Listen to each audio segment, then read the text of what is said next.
Hello. So today I'm going to be talking about some of the lessons I've learned from the experience of actually getting diagnosed. So this is different from another video I made. I made another video about some of the lessons I've learned as a lupus patient, but this one is going to be just about the diagnosis itself, kind of my takeaway from that entire period of my life. So following that, I've learned three things basically. And the first is that you don't catch symptoms as symptoms unless you know what you're looking for. Before this entire thing happened, I always considered myself a relatively healthy person. I haven't had any major health issues growing up. I mean, I've had fainting spells in the past, I've had headaches, I've had fatigue, but these all kind of went away on their own. So they weren't a major cause of concern. I never went to the hospital for it. So when I started feeling sick and experiencing my symptoms for the first time in 2014, I always assumed it was stress related or my body acting up or something that would just go away on its own. It wasn't until it escalated into something bigger and something that I considered abnormal that I saw it as something serious. Maybe if I had known what exactly it was I was looking at, or if somebody had told me early on that this could possibly be lupus, I wouldn't have needed so many doctors and it wouldn't have taken so long for me to be diagnosed. The thing is, you only get bits and pieces of information to clue you in. And it really does feel like you're solving this puzzle where you don't know what the bigger picture is. And so that was the problem that me and my doctors had. We really had no idea what it was we were looking at until it had gotten to the point where we had enough information to really put it together. And they really do take the precautions of eliminating the possibilities before they make a final confirmed diagnosis. Knowing what I know now, being able to see the patterns and the signs and symptoms is knowledge that could have benefited me in the past. So that's part of why I'm sharing all of this with you in case you ever encounter something similar. I hope not. But yeah. Number two is that you know yourself and your body better than anybody else. I knew there was something wrong with me when I wasn't getting any better. There were days when I would wake up and I would just feel so sick, and I couldn't describe to you exactly what was wrong, but it just felt off. It felt like I was in pain and there was something wrong. And at the time I was working, so I actually pushed myself to work even though I knew that I couldn't give my 100% because my body wasn't working at full capacity. I knew what my full capacity was, and I knew that I wasn't hitting it at that time. In terms of symptoms, I mentioned most of my symptoms or all of my symptoms last video, and it was really the nosebleeds that sent red flags. Just because it was so out of normal for me. Knowing what I know now, I know that there were a few things in the past that I should have seen as symptoms that I didn't. For example, I had seizures growing up, and at that time that I was having it, I didn't know what a seizure was. So I always assumed that was just my body acting strangely, but I didn't call anybody to check on it because I didn't know that it was something that I should have taken seriously. I do know now, but back then I didn't know any better.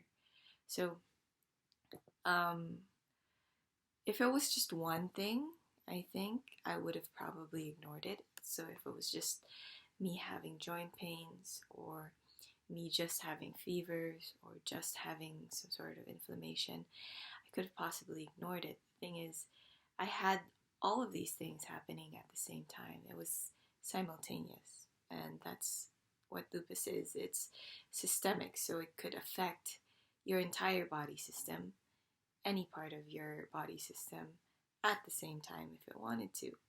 And when lupus is active, they call it a flare. And that's fitting because that's what it feels like. It feels like you're fighting off a fire inside your body. And just as you get one thing controlled, it feels like another thing starts flaring up. So I think that was also a big part of what clued me into something being wrong. One was that the amount of pain that I was in was excessive. It wasn't normal. And then another thing was that everything, like all of these different things, were happening at the same time. So I couldn't just ignore it. But knowing my body well enough to know what it does and does not do, that was what really helped me determine when to call in the doctors. And not every doctor actually believed me when I first went to them. There were a few doctors that would chalk it up to stress, so it being stress related. And then there were a few doctors that put me on painkillers. At one point, I was on painkillers and antibiotics at the same time. But the thing was, it would go away for a bit and then it would come back. And so that was one of the problems that I had. Another thing was that it didn't make sense as a whole. Like, I would go to one doctor to figure out my arthritis, and then it would cure the arthritis, but it didn't make sense that I was having all of these other things. So yeah, not every doctor was as helpful. There was a few that actually told me point blank that they didn't know what was happening, or they didn't know what was going on. I had one doctor that told me to come back the next day because he really wanted to study my case, because he honestly didn't know what was going on. So yeah, there was a point that you couldn't convince me that there wasn't something wrong because I felt it. I knew that this was serious. So when one doctor couldn't figure it out, I just had to move on to the next one because I knew that this wasn't going to be over until we figured out what was going on. And so yeah, it was a journey. It was a journey. It was an experience, and not the greatest way. Anyway, number 3, a diagnosis doesn't play out the same way it does in the movies. I don't know what I expected from a diagnosis, really. I never actually expected to receive one. I hoped I never would, and if I ever did, I always assumed it would be later on in life. And I guess I figured it would be something like they do show in the movies, where it's white hospital room and the doctor comes in all dramatic and then tells me that I have some sort of tumor, and then I say that line of, how long do I have to live? But it didn't play out like that. Even before I stepped into the doctor's office with my test results, I had already resigned myself to the possibility that this could be lupus. So it didn't come as a shock to me to receive a confirmation from my doctor. Like I mentioned in my last video, it was more of a relief, more than anything else. I finally felt like the search is over and we could finally deal with this. Also, I had some time to think about it. I had the entire bus home from the hospital from when I took my test to really think about it. But what it did do was make it real. It finally felt final. My doctor saying it out loud felt like it sealed my fate as a patient. By the way, those test results don't actually say positive or negative. It's just a bunch of numbers that your doctor will more or less have to translate for you in layman's terms and then determine whether or not you actually do have lupus. So the test that I took a lupus panel test, I think is what they call it, and an ANA test.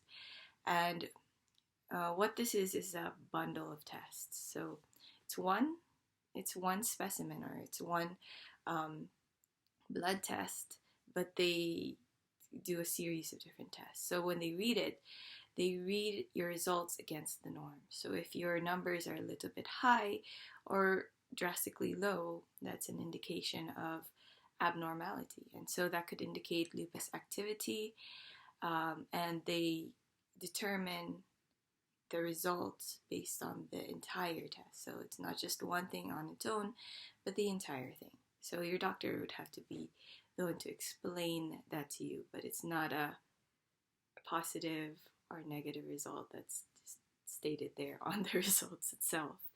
But yeah, that's what happened. And if this were a movie, this would be the part, or this would be the scene where I gather up all my test results and my prescriptions and my lab requests and file them into the folder that I had at that time. It was very thick, and then walk out of his office forever a patient. That was the moment that my life changed forever. And there you have it. I felt like I needed to recap my last video, I guess. I know it was long enough already, but I didn't think about this until after I actually posted it. And I guess that's how I'm going to structure this mini-series, as like lessons. I'm a teacher by profession, so I guess that's my go-to in kind of sharing this with you. And if you learned something from it, then great. Give me a like, share, subscribe, and I will see you next time.